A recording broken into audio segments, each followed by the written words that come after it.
I think for a 12-year-old, they probably haven't grasped the intensity of the word sex in itself yet. They don't understand what it means, but you've already told them sex is wrong.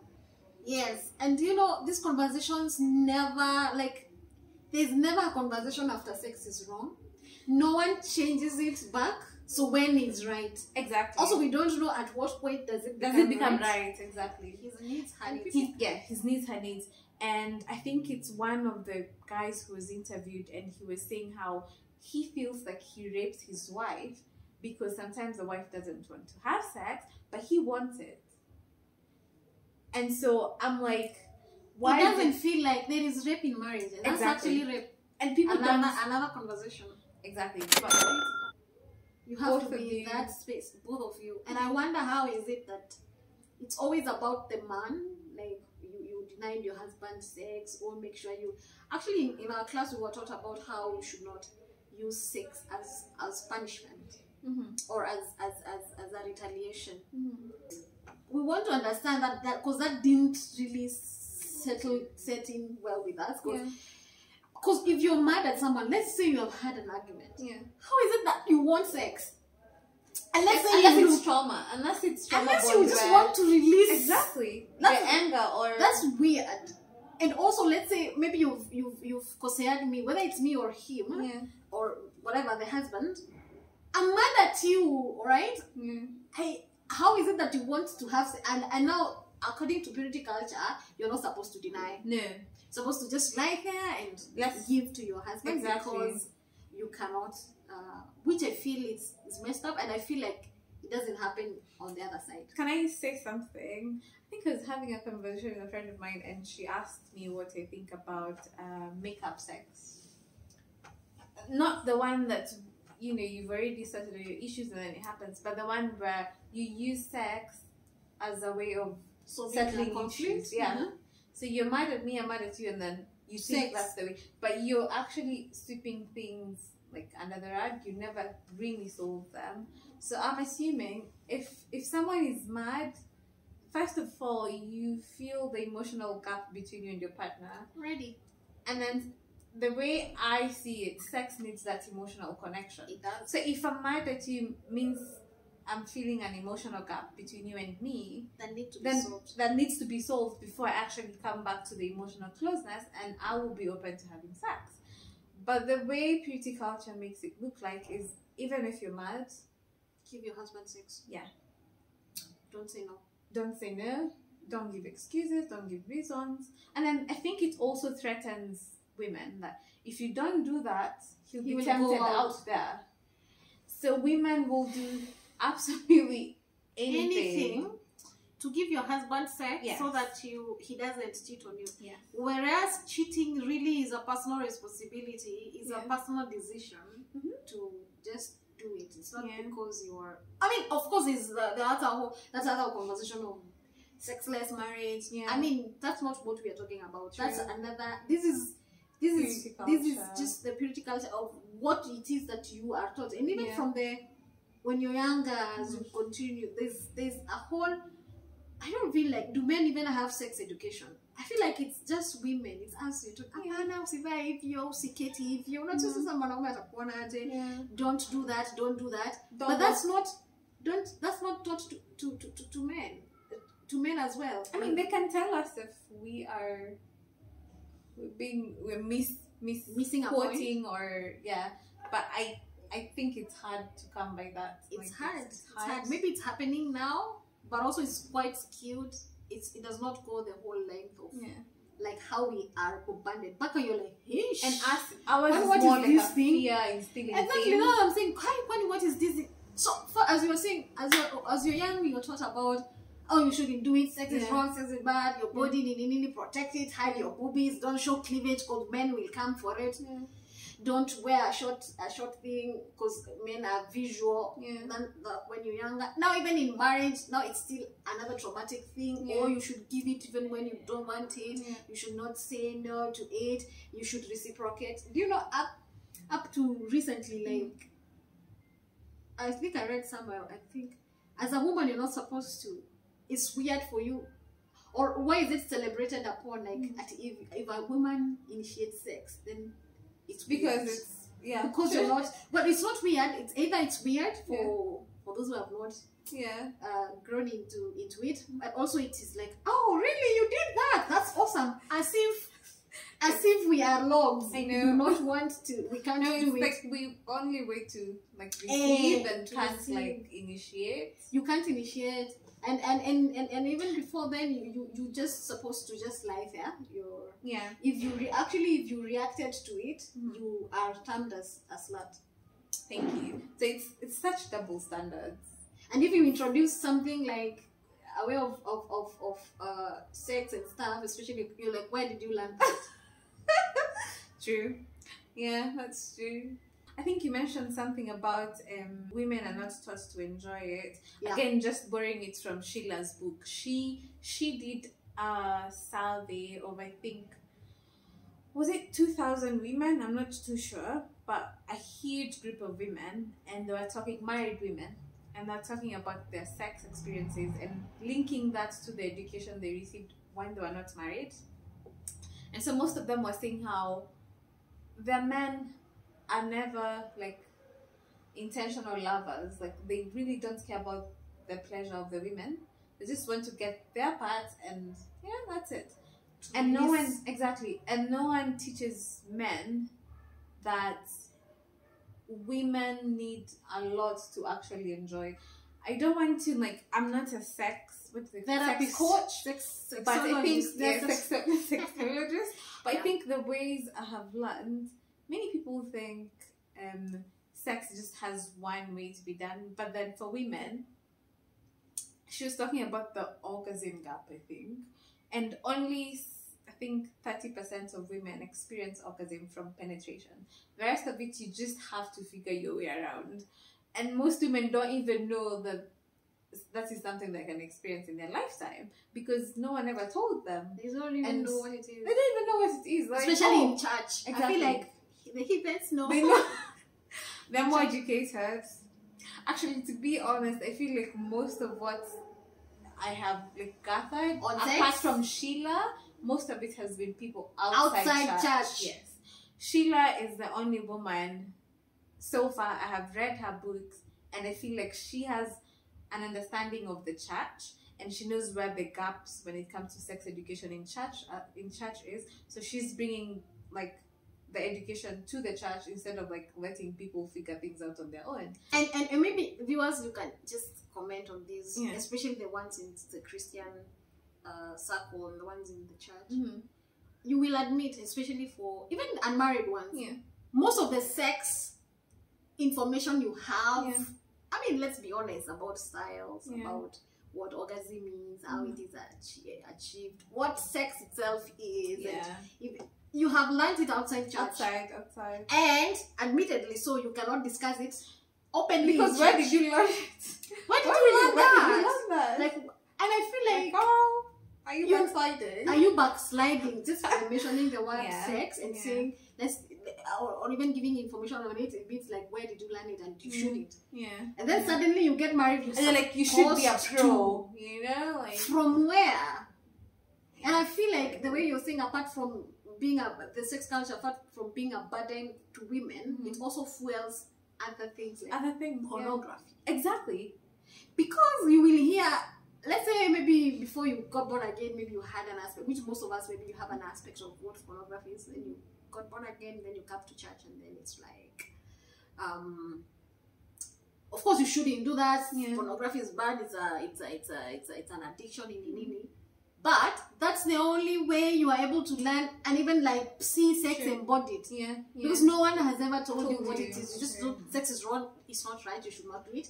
Then suddenly you're married, you're supposed to be perfect in sex because sex is the pillar of the marriage, which it is. I mean, the physical connection, but there's a gap on no one taught you. True. And I feel like this point now it's both men and women. And then even though purity culture is heavily taught on women, it has an effect on both men and women. And I feel like most people maybe never realize it until way later in their lives or probably their marriages. And So there's also the aspect of purity culture causing trauma. When I talk about trauma, it's when you're told something is wrong. Like I said, you have I think it's called cognitive dissonance, where what you're doing does not match what you know in your mind, right? So if you're already married and you're having sex with your husband or your wife, but you were told sex is wrong and it's a sin, so it doesn't, like, zina kishana, you know, conflict. Yeah, there's a conflict between the two. So and it makes you like torn between. So you're never present during sex. You're never present, which you should, and so you never enjoy it. So it becomes like a duty. Yeah, just do this because, well, it's which is quite sad, because when you really, well, I'm not the pro and everything, but when you really explore the extent of sex and what it can do, it's the epitome of, you need to be present. It's the epitome. It's so pleasurable that everyone needs to experience it. Yeah. And you can't experience it if you're doing it as a duty. Yeah. And if you have that thing hanging on your head, like it's a sin, it's wrong. And there's so many people who are married and then they think like sex is wrong. Again, I'll just reference to, I think her book is just phenomenal. Sheila, she talks about it and how, like, because of that mentality, or rather that memory of how sex was introduced to you, many women actually have like the trauma manifest in physical aspects. So you have conditions like vaginismus, which means there is, like, the vagina basically, or the cervix has, it doesn't relax as needed, so you'll always have pain. You'll always experience pain during sex because your mind, again, I think the body is refusing. Yeah, and people forget that sex is not just what we do physically. It also starts from the brain, because your brain has to release a hormone that especially then makes you, that then makes you excited and like aroused and stuff like that. So if your mind is not in the right space, nothing will happen physically and you're gonna hurt. And then you will not, like, there will not be enough lubrication, so you have more pain. And then the people, I think, I can't remember the other condition, but there are a couple of, like, 3 physical conditions that are attributed to trauma, and the trauma mostly comes from purity culture. Yeah. And of course, there are sexologists, sex therapists, or coaches that could help couples to actually overcome some of these challenges. And I don't know, probably men too do have issues with, like, that come from purity culture. Well, they do. But I would say, like, a greater extent of it affects women, because they're the ones who bear the burden of the whole purity culture as it is. I feel like also in that, what I like, men also, like, they can be affected in this way, whereby how you've been taught, you have been given so much power, wrongly, like you have so much access to, no, it's fine, you're a man. When we do that, when you're lustful, and maybe when you're a man, you do that, and that does not necessarily work well. Even when it becomes, and then when you're like that, and then maybe you run into a conversation like this about consent in sex in marriage. Then it becomes harder for you to understand, because you've not been socialized. True. To know that actually it can be a requirement, or it needs to be like that. And we don't mean like every time you're asking your wife, please, can we do like, can we, like, it doesn't have to, because then it's a very thin line. Then how does consent look like in marriage? Well, because I'm not married, I wouldn't know how consent looks like. Not necessarily, but I'm thinking, like, in a relationship that's sexual. Okay, I'm thinking it's probably checking in with the person, because the way consent is before, should be before, during, and after. So I think, for example, if it's a husband and a wife, like, you already know, because of the aspect of being in a marriage, there's that thing of sharing a physical bond that then helps your marriage, like, flourish. So I think just checking in with your partner is this the right time for you? Do you actually feel in the mood, are you in the mood or not? instead of like just pouncing on someone and maybe they're not maybe they're not in the mood. And again, like we talked about, for women it takes longer to actually get ready. Yeah, you can't just bounce. Exactly. You can't like what is that? What is it that you want? What is it what? You left the house in the morning and then you haven't talked to them the whole day, and you just come in the evening and you're like can we do it? But also I feel like that's but maybe also it depends with people. And there's also aspects of like spontaneous sex, so it's fine. But I think as long as your partner is in the same space as you. Also, I feel like this happen. This can be very. It's not the same for everyone. Yeah, it can be very specific to different people. Yeah, and I feel like having known your partner, and if it's, I mean, if you've never had this conversation, maybe you can have, and you will be surprised at the answers that you get. You know, and also if you've known someone quite long, you will know when they want it, when they don't want probably it. You read the cues. Also, it's not a mystery. Just ask. Yeah, of course, except for when you want to be spontaneous, which happens and it's nice. But ask. Yeah, and I don't want to go into details of giving examples, but it's nice actually when someone asks. Yeah, it's actually even during sex, someone when they check in, like, is this okay? Is this fine? Don't just assume it's. Is this what can I do? Yeah, I mean, or what can I not do? What can I not do? People don't have these conversations, and I'm sure people be like, Grace, what is that you're talking about? Why did you learn it? So even information about sex, and that's the thing, you shouldn't learn it helpful when you're in marriage. Yeah. You should have learned it's probably about too late. It's probably too late. Well, true. Yeah, there can be redemption, but it's probably too late. Yeah. To you, and it would have been better if you learned a bit. And when you say you're learning about sex and having and reading all this, so because you've read Sheila's book and it's something that you can relate with, does it mean now you're having sex and you're practicing?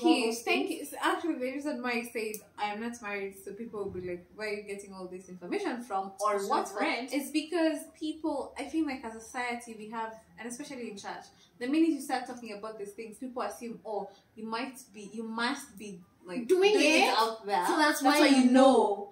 But sometimes you can have information, it's good to store for when you need it, or to educate others. I feel like exactly. And I think for me it has been very, very instrumental, especially in changing how I view sex, because like I mentioned, having grown up in like an evangelical society and hearing all these things, it definitely gave me a certain, like idea about like it's wrong, and then I just remembered there's this thing they used to do where you're told, see, as a girl, if you don't stay a virgin until you're married, so someone will come, and they used to come for weekend challenges in high school.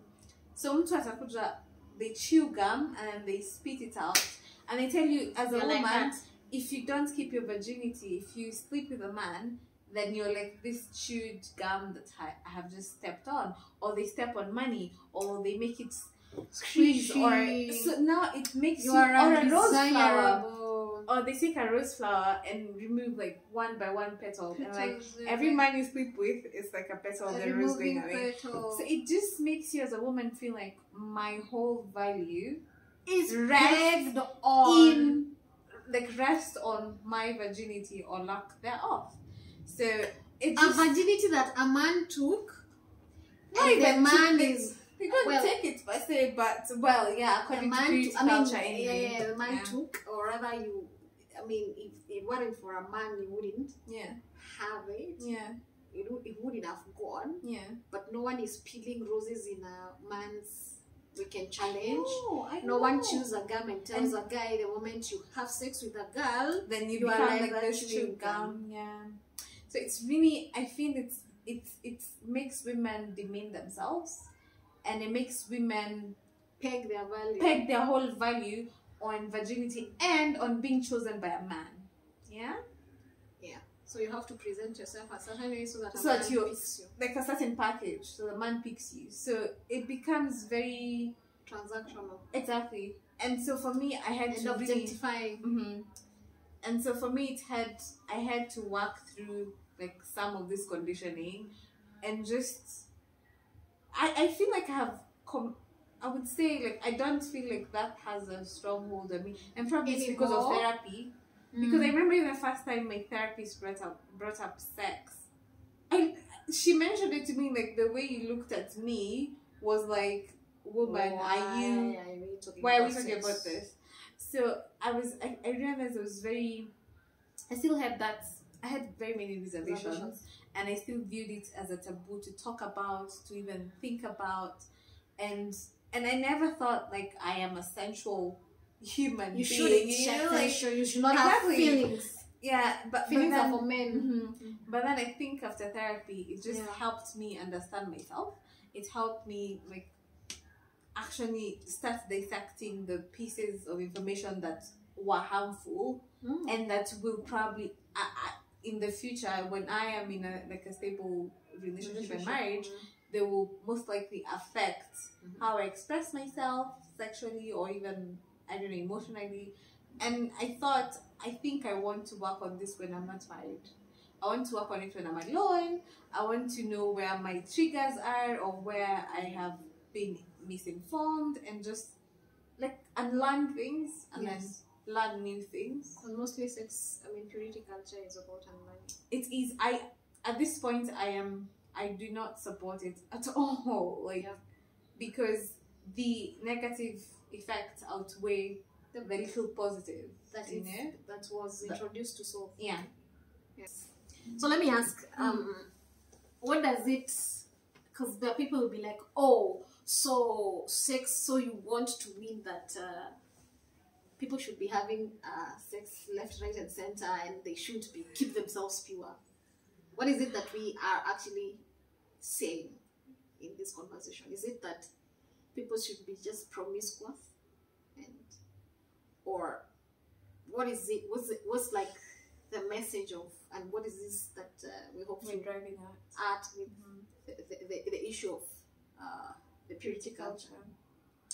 I think by no means am I saying, oh, now you go sleep around or stuff like that. But I think my bottom line would be, I think it's about time we have sex-oriented conversations in church. Candid ones. Not just saying sex is wrong and sex is a sin. Yeah.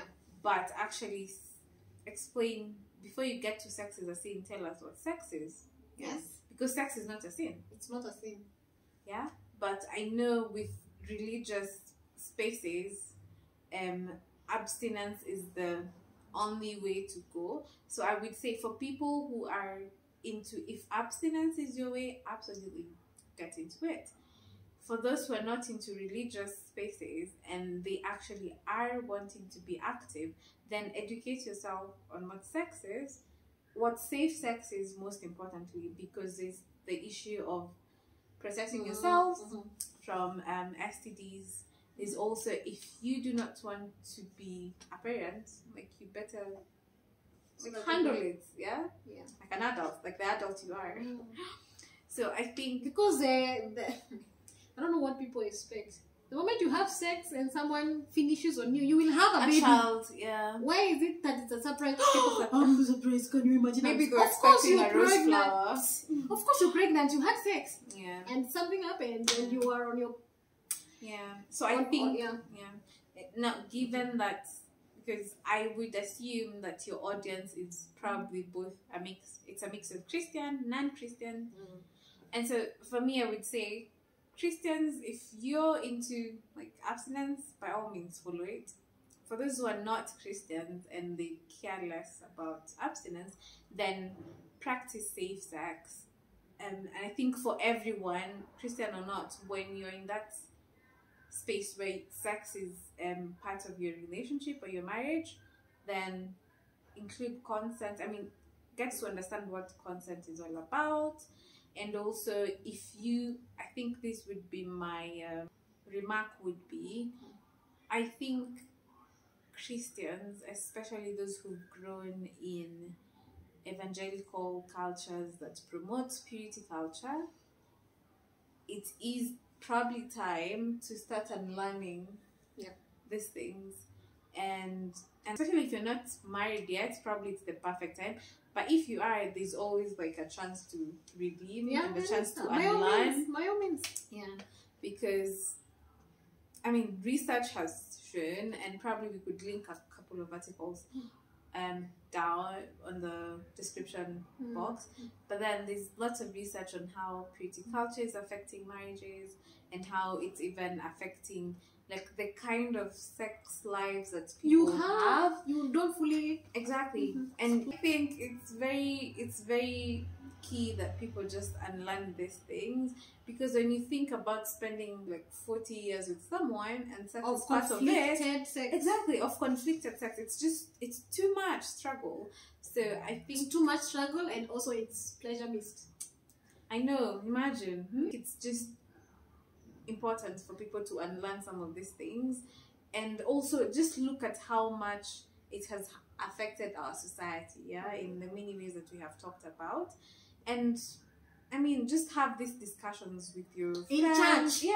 In church especially. I feel because I feel like the world as it is known, I mean, they are cool. Do you know with friends, like, even of course we interact with people who are not necessarily professing, they discuss these things openly, and they are actually nourishing to me. I'm like, what do you mean? And you would actually be very shocked. I like that. Yeah, I was actually very shocked when I had a conversation with someone who's not a professing Christian, and they were actually like, they were abstaining. They didn't call it, I think it's called what's it called, celibacy in church, in like Christianese terms.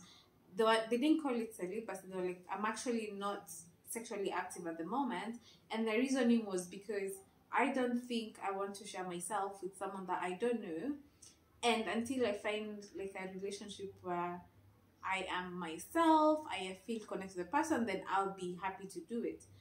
But then people think that abstinence is only for Christians, you know? It's not.